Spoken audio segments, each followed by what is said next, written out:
नमस्कार, आप देख रहे हैं न्यूज़ 24। मैं हूं आपके साथ रोमिता तिवारी। जिसका अवध उसका विजय रथ। जी हां, यूपी में विधानसभा चुनाव भले ही अगले साल होने, लेकिन सूबे की सियासत में अभी से हलचल तेज हो गई है। नेताओं का यूपी में डेरा जमना शुरू हो गया है। नफा नुकसान का जोड़ घटाना भी हो रहा है। और जब बात यूपी की चुनावी राजनीति की हो तो भला अवध को कैसे छोड़ा जा सकता है। कहा जाता है कि यूपी की सत्ता की चाबी अवध के पास ही है। तो आइए आज तथ्य और आंकड़ों के हिसाब से अवध का चुनावी विश्लेषण करते हैं। देखिए ध्यान से। योगी मोदी कमल निशान जय जय श्री राम, जय जय श्री राम, जय जय श्री राम। भारतीय जनता पार्टी असली मुद्दों पर बहस नहीं करना चाहती।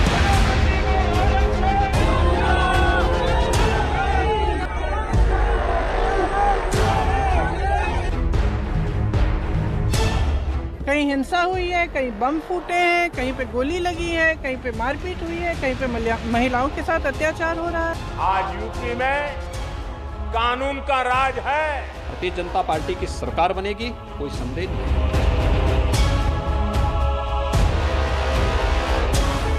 योगी को उत्तर प्रदेश का मुख्यमंत्री नहीं बनने देंगे। हिंदी मैदान में हम आपके साथ हैं। ये ब्राह्मण समाज के लोग, लेकिन अब मुझे पूरा भरोसा है कि अब ये लोग इनके किसी भी प्रकार के बहकावे में नहीं आएंगे। यूपी में चुनावी जमघट लग चुका है। नेताओं के दौरे हो रहे हैं, सियासी रणनीति तय हो रही है, शह और मात का खेल चल रहा है, जाति धर्म का हल्ला है, मुद्दों का जोर है। यूपी में इस वक्त चुनावी शोर है।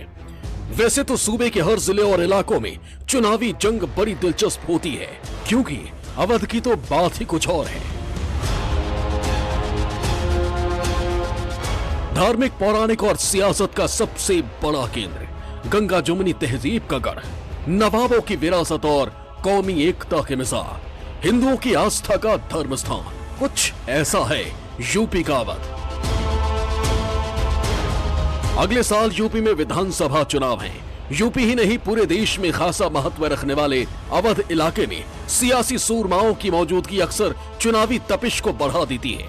2022 में अवध की राजनीतिक जंग से ही साबित होगा कि यूपी की सत्ता का सूरमा कौन बनेगा। राजनीति में अवध की पहचान सबसे पुरानी है। 1957 में पहली बार यहां अटल बिहारी वाजपेयी कांग्रेस के हैदर हुसैन को हराकर चुनाव जीते थे। इसी इलाके से सोशलिस्ट नेता रामसेवक यादव बाराबंकी से 3 बार विजय हुए। वाजपेयी तो 1962 में कांग्रेस की सुभद्रा जोशी से चुनाव हार गए, लेकिन रामसेवक यादव 1962 और 1967 में भी विरोधियों को पस्त करते रहे। अयोध्या आंदोलन में विनय कटियार लगातार 3 बार चुनाव जीते, लेकिन 1998 में हारने के बाद दोबारा मैदान में उतरने की हिम्मत नहीं की। अवध की सियासत समझने से पहले ये जान लेते हैं कि यूपी के अवध इलाके में कितने जिले आते हैं और यहाँ पर विधानसभा की कितनी सीटें हैं।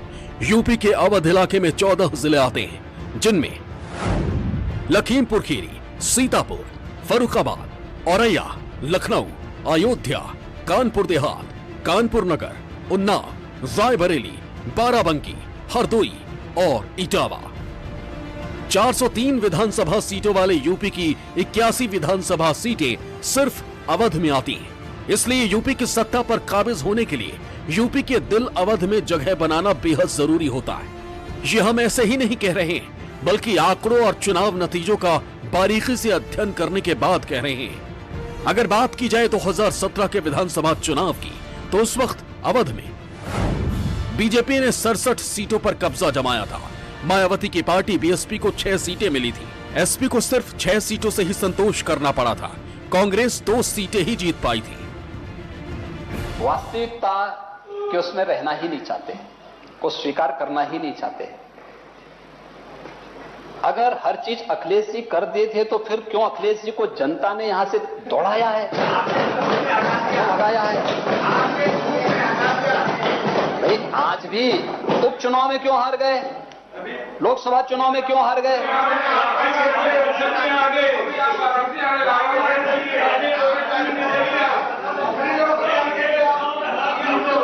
देखिए लेकिन देखिए, हम तो हारे फिर जीते, यही तो हमारी उपलब्धि है। कभी नहीं। सपना देखिए, आराम से सपना देखिए। जब 2012 के विधानसभा चुनाव में इस इलाके में अखिलेश यादव की साइकिल जबरदस्त दौड़ी थी, उस वक्त अवध की बदौलत यूपी में अखिलेश की सरकार बनी थी। 2012 के विधानसभा चुनाव में एसपी 61 सीट जीतकर सबसे बड़ी पार्टी बनी थी। बीएसपी ने 10 सीटों पर जीत हासिल की थी। बीजेपी की झोली में सिर्फ 6 सीटें ही गई थी। कांग्रेस सिर्फ 3 सीट ही जीत पाई थी। अन्य के खाते में 1 सीट गई थी। इतने आ रहे हैं या जो लोग भी आगे जनता में बात करना चाहते हैं, वो सब विकास की बात करना चाहते हैं। आप आधी अधूरी बात मत करिए। आप कहिए कि जो भी दल आ रहा है वो चाहता है कि विकास हो, और अगर विकास किसी ने किया तो समाजवादी पार्टी ने अपना करके दिखाया। लेकिन सवाल यह है कि लोकतंत्र बचेगा तभी तो विकास होगा, जब आपके वोट के अधिकार को ही छीन लिया जाएगा। 2007 के विधानसभा चुनाव में बीएसपी प्रमुख मायावती ने सोशल इंजीनियरिंग करके अवध को अपनी झोली में डाल दिया था। उस वक्त अवध में हाथी पर सवार मायावती का विजय रथ दौड़ा था। 2007 के विधानसभा चुनाव में बीएसपी ने 34 सीटें हासिल की थी। एसपी को 28 सीटों से संतोष करना पड़ा था। बीजेपी 9 सीटें जीतकर तीसरे नंबर पर थी। कांग्रेस की झोली में 8 सीटें गई थी, अन्य को 2 सीटें मिली थी। यूपी की सियासत में वैसे तो हर क्षेत्र का अपना अलग इतिहास और रवायत रही है, लेकिन अवध की बात ही कुछ अलग है। बीते 2 दशकों में अवध के वोटर्स ने जिस भी राजनीतिक दल का साथ दिया, सत्ता की चाबी उसी के हाथ लगी है। अब बारी है 2022 के चुनावी महाभारत की, जो आसान नहीं है। इसी महाभारत को जीतने के लिए तमाम सियासी पार्टियां अपना अपना गुणा गणित लगा रही हैं। कोई एक बार फिर सोशल इंजीनियरिंग के जरिए लखनऊ की गद्दी पर बैठना चाहता है, तो कोई ब्राह्मण और राजपूत वोटों के जरिए विरोधी पार्टी को पटखनी देने की तैयारी कर रहा है। हाँ, जब बात मुद्दों की हो तो भला राम मंदिर कैसे पीछे छूट सकता है? आखिर राम मंदिर भी तो अवध में ही विराजमान है। हालांकि अब भव्य राम मंदिर का निर्माण शुरू हो चुका है, लेकिन शायद ही बीजेपी 2022 में भी इस मुद्दे को छोड़ेगी। अवध की हो और राम मंदिर का मुद्दा छूट जाए, ये संभव नहीं है। राम मंदिर कई वर्षों से चुनावी मुद्दा बनता रहा है। साल 2017 के चुनाव में भी बीजेपी को राम मंदिर के मुद्दे की वजह से फायदा हुआ था, और अब जब राम मंदिर का निर्माण हो रहा है, ऐसे में बीजेपी इस मुद्दे को कैसे छोड़ सकती है? इसकी काट के लिए सपा, बसपा और कांग्रेस भी अब मुद्दा ढूंढने में लगे हैं, ताकि 2022 में बीजेपी को दोबारा सत्ता में आने से रोका जा सके। बीजेपी दूसरी बार सत्ता में आने के लिए जरूरी किसी भी मुद्दे को छोड़ना नहीं चाहेगी। विकास के साथ ही राम मंदिर के मुद्दे को लेकर बीजेपी का जनता के बीच जाना तय माना जा रहा है। सीएम योगी पहले ही फैजाबाद का नाम बदलकर अयोध्या कर चुके हैं। हो सकता है कि डिजिटलीकरण का समर्थन करने वाली बीजेपी विधानसभा चुनाव से पहले अयोध्या में ही अपना चुनावी वॉर भी तैयार कर ले। तो वही विरोधी दल मंदिर के लिए अधिग्रहित की गई जमीन विवाद को भी जोर शोर से उठा सकते हैं। देश की सत्ता का रास्ता उत्तर प्रदेश से होकर जाता है। ये राजनीतिक मुहावरा अक्सर हर किसी की जुबान पर चढ़ा रहता है। यूपी की सियासत भी इसी मुहावरे के आसपास घूमती दिखाई देती है। इसलिए सभी पार्टियां इसको सच साबित करने के लिए एड़ी चोटी का जोर लगा रही हैं। बीजेपी, कांग्रेस, बीएसपी, एसपी और ओवैसी सभी अपने अपने सियासी मिजाज के हिसाब से समीकरण बैठा रहे हैं। Bureau report, news 24। तो यूपी में चुनावी सहरा सजना शुरू हो गया है। राजनीतिक समीकरण तो आपने समझ लिए हैं। अवध का जातीय समीकरण साधना भी बेहद जरूरी होता है, क्योंकि अवध में जितनी विधानसभा की सीटें हैं उससे कई ज्यादा यहाँ पर जातियों का जाल बिछा हुआ है। और शायद यही वजह है कि यहाँ पर मुख्य मुद्दे तो गायब हैं, लेकिन सभी धर्म और जातियों का समीकरण बिठाने में जुटे हुए हैं। अवध में क्या है जातियों का गुणागणित, आइए समझते हैं इस खास रिपोर्ट में।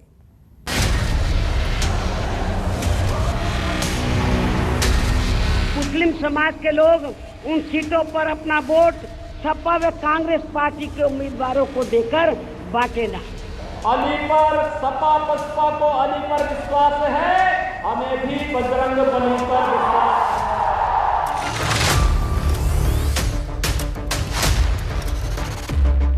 है। इंशाअल्लाह दोबारा योगी को उत्तर प्रदेश का मुख्यमंत्री नहीं बनने देंगे। अगर उन्होंने भारतीय जनता पार्टी को चैलेंज किया तो भारतीय जनता पार्टी का कार्यकर्ता उनके चैलेंज को स्वीकार करता है। इस विधायिका को लोग ऐसा ना मान ले कि ये कोई ड्रामा कंपनी है, कोई लाल टोपी, कोई नीली टोपी, कोई पीली टोपी, कोई हरा टोपी पहन करके आकर के। क्यों घबराते हो लाल टोपी से? किस बात का डर है लाल टोपी का? यूपी में जब भी चुनावी बयार बहती है, धर्म और जाति की सुगंध वातावरण में फैल जाती है। अगले साल यूपी में विधानसभा चुनाव है और सभी सियासी दल अभी से अपने पाले में जातियों को साधने में जुट गए हैं। बीजेपी हो या कांग्रेस, बीएसपी हो या एसपी, राजनीति की पिच पर हर कोई जातियों को साधने के लिए चौके छक्के लगा रहा है।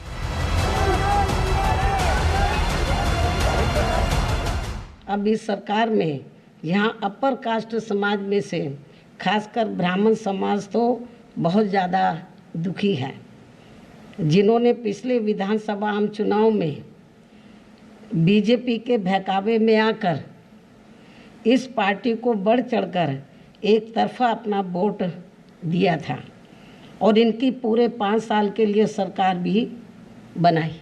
ये जो भी पिछला चुनाव हुआ, मुझे पूरा भरोसा है कि अब ये ब्राह्मण समाज के लोग जो इन्होंने पिछले चुनाव में इनके बहकावे में आकर अपना वोट देकर इनकी सरकार बना दी थी पूरे 5 साल के लिए, अब वो पछता रहे हैं। लेकिन अब मुझे पूरा भरोसा है कि अब ये लोग इनके किसी भी प्रकार के बहकावे में नहीं आएंगे, कि प्रदेश में अन्य सभी समाज के साथ साथ इनका भी हित हर मामले में हर स्तर पर बीएसपी व इस पार्टी की सरकार में ही केवल सुरक्षित रह सकता है।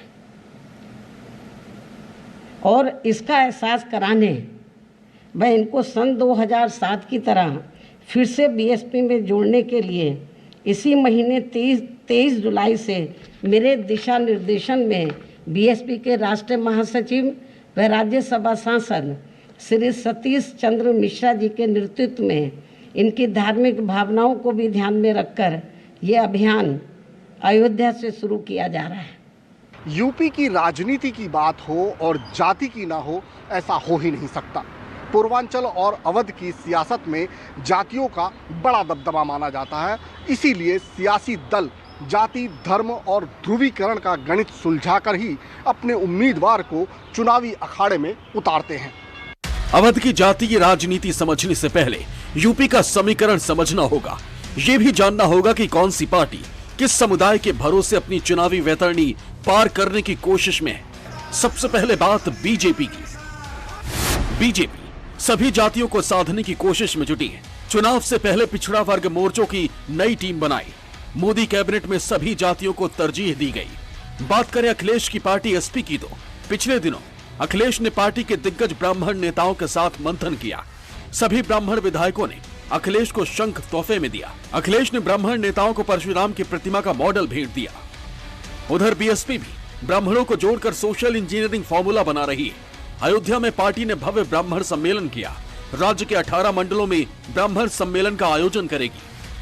उधर यूपी में 3 दशक से सत्ता का वनवास झेल रही कांग्रेस को सूबे में दोबारा से खड़ा करने की जिम्मेदारी प्रियंका गांधी के कंधों पर है। कांग्रेस की नजर एसपी के मुस्लिम और बीएसपी के दलित कोर वोट बैंक पर है। कांग्रेस ने प्रदेश की कमान अति पिछड़ा समुदाय से आने वाले अजय कुमार लल्लू को दी है, जो लगातार दलित और अल्पसंख्यक मुद्दों पर योगी सरकार को घेर रहे हैं।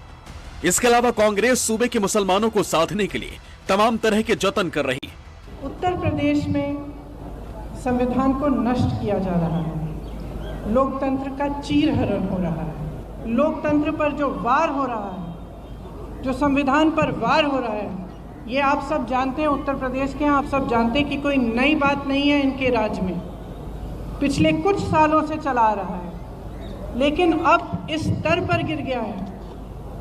प्रशासन, पुलिस, हर चीज़ का इस्तेमाल इसीलिए किया जा रहा है कि लोकतंत्र यहाँ से ख़त्म हो जाए। तो हम लोकतंत्र के पक्ष में खड़े होने के लिए आए हैं, जनता के पक्ष में बोलने के लिए आए हैं कि हम ऐसा होने नहीं देंगे। यानी सभी सियासी दल तो जातियों और धर्म के हिसाब से वोट बैंक साधने में जुटे हैं। ऐसे में सवाल यह है कि अवध में कौन सी जाति धर्म का कितना दबदबा है। आइए समझते हैं। यूपी में ब्राह्मण 11%, राजपूत 8%, ओबीसी 22%, दलित 13%, मुस्लिम 15%। जातियों के इस दबदबे की वजह से चुनाव के नजदीक आते ही लॉ एंड ऑर्डर और विकास के मुद्दे धूमिल हो जा रहे हैं। सभी पार्टियां जातियों के हिसाब से राजनीति करने में जुट गई हैं। ऐसे में ये देखना दिलचस्प होगा कि जाति का गणित किसके साथ सटीक बैठता है। ऐसा नहीं है कि इस बार यूपी का जाति धर्म वाला गणित पिछले चुनाव जैसा ही होगा, क्योंकि हैदराबाद के सुल्तान ओवैसी की एंट्री से यूपी का सारा समीकरण बदल चुका है। देश के सबसे बड़े सूबे कहे जाने वाले उत्तर प्रदेश में 2022 की सियासी बिसात बिछ चुकी है और सभी दलों की नजर अवध पर है। भारतीय जनता पार्टी ने तो ऐलानिया कह दिया है कि उसके सामने टिकने की ताकत किसी में नहीं है, लेकिन समाजवादी पार्टी अपनी साइकिल को रफ्तार देने में लगी हुई है। बीएसपी ने भी अपने पार्टी संगठन में प्राण फूंकने शुरू कर दिए हैं, तो कांग्रेस भी प्रैक्टिस में उतर आई है। छोटे दलों की सक्रियता की वजह से सियासी समीकरण दिलचस्प हो गए हैं। यानी 2022 के मुकाबले में एक तरफ योगी के सामने वापसी की चुनौती है, तो वहीं योगी से मुकाबले के लिए विपक्षी दलों में न तो किसी तरह का तालमेल है और न ही कोई गठबंधन। सभी खुद को एक दूसरे से 20 साबित करने की होड़ में लगे। एसपी, बीएसपी, कांग्रेस तीनों ही दल एक दूसरे के कोर वोट बैंक को साधने में जुटे। ऐसे में देखना यह है कि अवध का पथ किसका विजय रथ बनता है। Bureau report, news 24।